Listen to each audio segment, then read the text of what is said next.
The Learning Commons is a great place to go because they have a campus calendar going and different opportunities available on their student engagement board, and just reaching out because there's never someone that won't want to help you, and so just taking that first step and then the rest will be so much easier afterwards.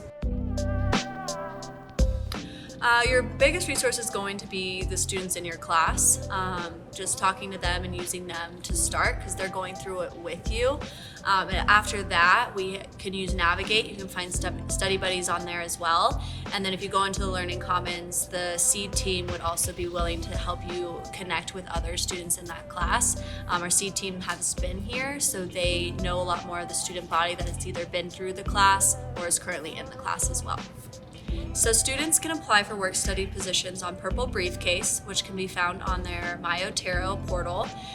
They can also use word of mouth of talking to different staff on campus, and they'll be more than willing to help them apply.